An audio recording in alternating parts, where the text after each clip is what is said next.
Assalamualaikum warahmatullahi wabarakatuh. Perkenalkan, saya M. Desfirizal Surarabardian dari Prodi Sistem Informasi Angkatan 2021 kelas B. NIM saya 210512140048. Di sini saya akan menjelaskan sedikit tentang sejarah perkembangan komputer dari generasi pertama sampai generasi kelima. Awal mula penemuan komputer. Penemu komputer. Charles Babbage, biasa disebut juga sebagai Bapak Komputer, adalah matematikawan asal Inggris yang menemukan komputer untuk pertama kalinya pada tahun 1822. Charles Babbage awalnya hanya ingin membuat sebuah mesin hitung yang dapat menghitung tabel angka dengan menggunakan tenaga uap, hingga kemudian jadilah mesin hitung yang diberi nama difference engine. Ini adalah bentuk dari difference engine karya Charles Babbage yang digadang-gadang menjadi komputer pertama karena memiliki fungsi yang sama dengan komputer-komputer yang ada saat ini, yaitu fungsi komputasi. Selanjutnya, sejarah perkembangan komputer digital. Komputer digital pertama kali dikembangkan pada tahun 1930. Pengembangan mesin komputer digital pertama kali dilakukan oleh Alan Turing yang juga merupakan seorang peneliti matematika. Ia berhasil mengembangkan sebuah mesin dengan menjalankan sekumpulan perintah. Mesin itu kemudian disebut dengan Turing Machine, dengan simulasi gagasannya yang juga dinamai uji Turing. Ini adalah gambar dari Turing Machine, karya Alan Turing. Meskipun Alan Turing menjadi pengembang mesin pertama, tetapi komputer digital baru dikembangkan pertama kali oleh Konrad Zuse. Insinyur mesin asal Jerman tersebut membuat komputer digital pertama bernama Z1 sebelum pecahnya Perang Dunia Kedua. Ini adalah gambar dari Z1 komputer karya Konrad Zuse. Konrad Zuse merakit model komputer digital pertama pada tahun 1936 di Berlin, tepatnya di ruang tamu rumah orang tuanya. Model komputer digital yang dikembangkan oleh Zuse ini sayangnya dihancurkan ketika Perang Dunia II. Walaupun begitu, ia tetap dikenal sebagai sang pencipta komputer digital pertama.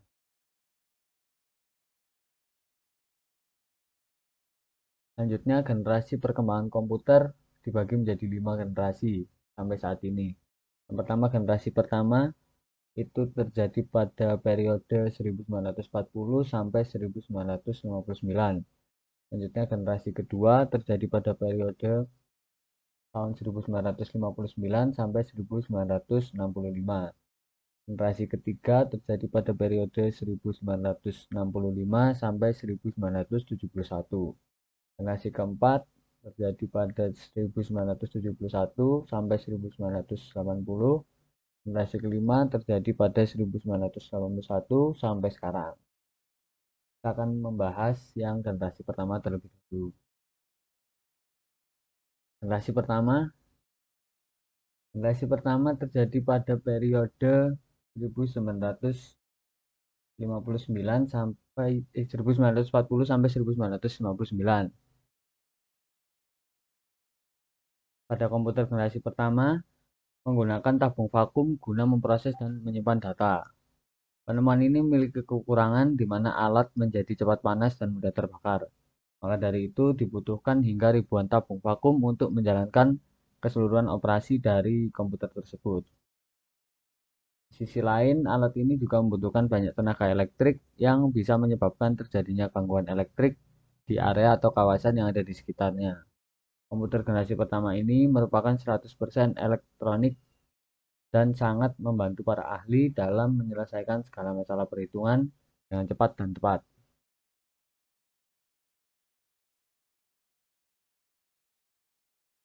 Beberapa hal penting yang ada dalam komputer generasi pertama. Yang pertama, penggunaan tabung vakum. Setelah itu kurang bisa diandalkan atau unreliable, lalu hanya mendukung bahasa mesin, menghasilkan banyak panas, dan memiliki ukuran yang sangat besar. Tabung vakum yang merupakan temuan di komputer generasi pertama tidak hanya digunakan dalam komputer saja, tetapi digunakan di beberapa perangkat elektronik lain seperti perlengkapan radar, radio, sistem telepon, dan televisi. Namun tabung vakum ini memiliki ukuran yang sangat besar sehingga tidak cocok untuk perangkat komputasi yang lebih kecil. Hal ini yang mendasari alasan penggunaan tabung vakum semakin kesini semakin jarang digunakan. Bahkan saat ini tabung vakum sudah tidak lagi digunakan di berbagai macam peralatan atau kebutuhan elektronik.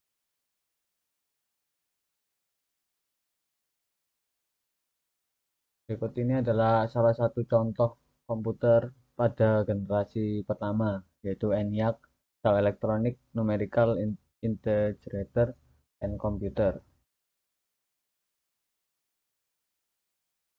Selanjutnya generasi kedua yang terjadi pada periode 1959 sampai 1965. Generasi kedua ini dimulai dengan ditandai dengan digunakannya transistor dan memori inti magnetik atau magnetic core. Pada komputer generasi kedua, penemuan transistor sangat berpengaruh terhadap perkembangan komputer. Munculnya transistor menggantikan tabung vakum yang ada di perangkat elektronik seperti televisi, radio, dan komputer. Hal ini berpengaruh pada ukuran mesin elektrik yang menjadi lebih kecil pada generasi kedua ini. Sementara itu, transistor sendiri mulai dipergunakan dalam komputer pada tahun 1956. Penemuan lain selain transistor pada generasi kedua ini juga ditemukan pengembangan memori inti magnetik atau magnetic core memory yang membantu pengembangan komputer generasi kedua yang lebih kecil, lebih cepat, lebih bisa diandalkan, dan lebih hemat energi dibanding dengan pendahulunya di komputer generasi pertama. Adapun beberapa hal penting yang ada dalam komputer generasi kedua. Yang pertama, penggunaan transistor, yaitu bisa diandalkan dibanding komputer generasi pertama, memiliki ukuran lebih kecil dibanding komputer generasi pertama, mendukung bahasa mesin dan bahasa assembly.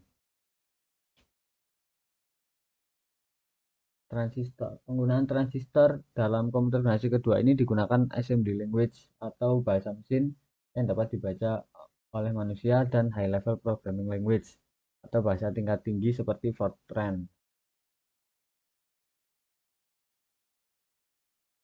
Berikut ini adalah contoh dari komputer generasi kedua. Salah satu contohnya yaitu IBM 7070.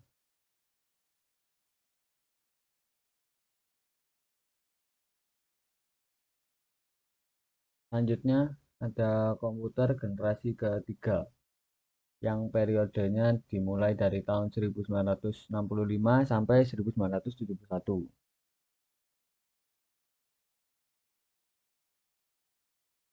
Walaupun bisa dikatakan penggunaan transistor itu lebih baik daripada penggunaan tabung vakum, tetapi transistor juga memiliki banyak kekurangan. Kekurangan pada transistor adalah panas yang dihasilkan cukup panas, yang dihasilkan cukup besar, dan berpotensi merusak bagian-bagian internal suatu komputer. Lalu, Jack Kilby, seorang insinyur di Texas Instruments, mengembangkan sirkuit terintegrasi atau IC pada tahun 1958. Selanjutnya, ilmuwan berhasil memasukkan banyak komponen ke dalam satu chip tunggal yang disebut dengan semikonduktor. Kemajuan komputer generasi ketiga ialah penggunaan sistem operasi OS, sistem operasi atau OS, yang memungkinkan mesin untuk menjalankan atau melakukan berbagai program yang berbeda dalam satu waktu dengan sebuah program utama yang bertugas memonitor dan mengkoordinasi memori komputer. Ada beberapa hal penting dalam komputer generasi ketiga. Yang pertama, penerapan IC atau Integrated Circuit. Selanjutnya, memiliki ukuran lebih kecil, panas yang dihasilkan lebih sedikit, mendukung bahasa tingkat tinggi, memiliki biaya yang cenderung mahal. Integrated Circuit. Penggunaan Integrated Circuit membuat komputer memiliki harga yang lebih mahal dibanding dengan generasi sebelumnya. Bahkan tak lama kemudian muncul programmer dan penggemar teknologi yang mulai menjamur, terlebih di bidang pemrograman komputer dan perangkat keras atau hardware. Bahasa pemrograman tingkat tinggi juga sudah mulai marak digunakan seperti bahasa C dan Pascal. Bahkan penyimpanan magnetik juga semakin populer pada saat itu. Ini adalah salah satu contoh komputer pada generasi ketiga, yaitu Apple II. Selanjutnya generasi keempat yang terjadi pada tahun 1971 sampai 1980.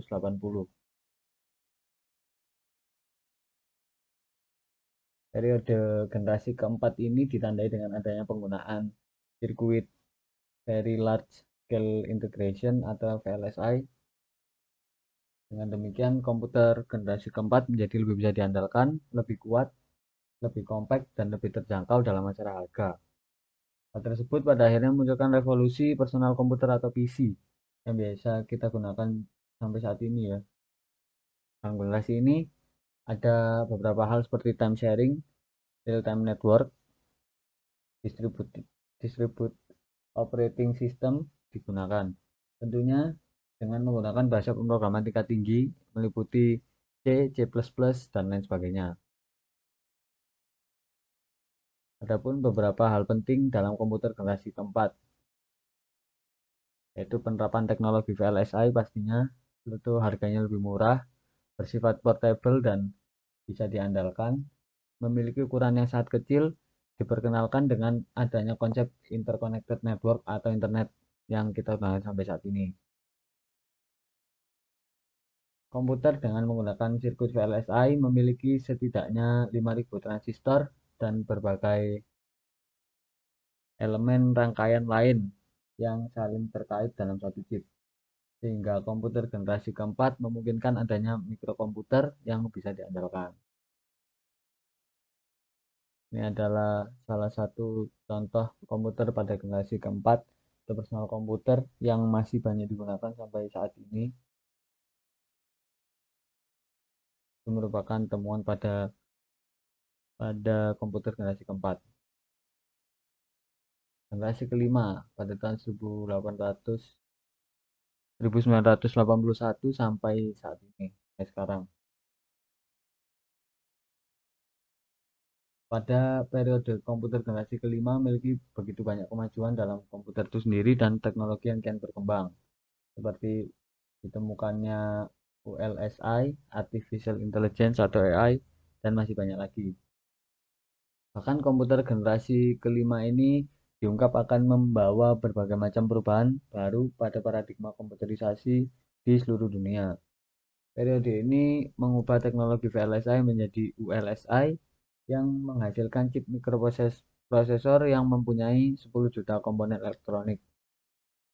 Komputer generasi kelima sendiri dimulai dari inisiasi dari Japan's Ministry of International Trade and Industry yang dimulai pada tahun 1982. Mereka membuat komputer menggunakan komputasi paralel dan logic programming secara lebih masif. Pemrograman logika sendiri dianggap sebagai salah satu yang menyatukan berbagai disiplin ilmu bidang komputer, mencakup arsitektur komputer, artificial intelligence, kecerdasan buatan, database atau basis data, software engineering, atau rekayasa perangkat lunak. Beberapa hal penting dalam komputer generasi kelima yaitu penggunaan teknologi VLSI, kemajuan dalam parallel processing, kemajuan dalam teknologi superkonduktor, antarmuka yang ramah pengguna, dan komputer yang lebih powerful.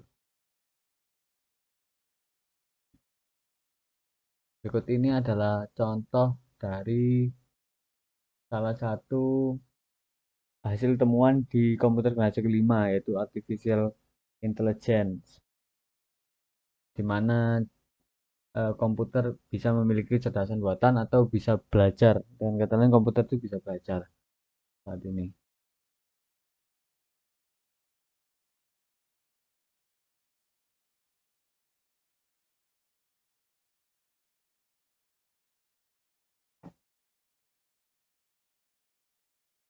Baik, Itu tadi yang bisa saya jelaskan tentang sejarah perkembangan komputer dari generasi pertama sampai generasi kelima. Apabila ada kurang lebihnya, saya mohon maaf. Terima kasih. Wassalamualaikum warahmatullahi wabarakatuh.